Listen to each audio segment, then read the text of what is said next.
সুরেন্দ্রনাথ কলেজে এবার টাকার পাহাড়ের খোঁজ। 2 ট্রলি ভর্তি টাকা উদ্ধার হয়েছে, আর প্রত্যেকটা টাকায় দেখুন নতুন 500 টাকার নোটের বান্ডিল।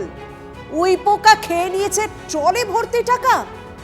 বিস্তারিত জানাবেন আমাদের সহকর্মী সুপ্রিয়, সঙ্গে রয়েছেন সুপ্রিয়। যে ভিজুয়ালটা দেখছি, মানে নতুন 500 টাকার নোট কিভাবে কোথায় রাখা ছিল, আর এত এত টাকা উই পোকায় খেয়ে নিল, আর এত টাকা এলো কি করে ইউনিয়ন রুমে?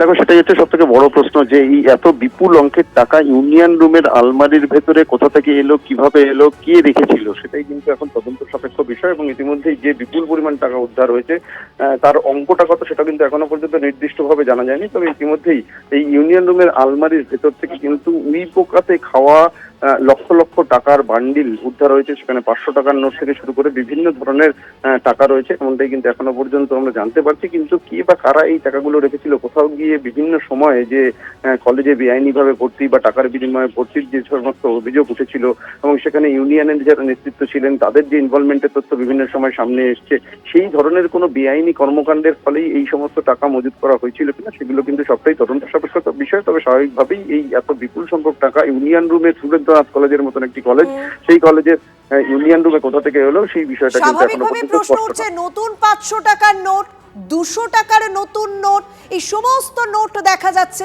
ইউনিয়ন রুম থেকে উদ্ধার হলো। ঘুণে খাওয়া লক্ষ লক্ষ টাকা।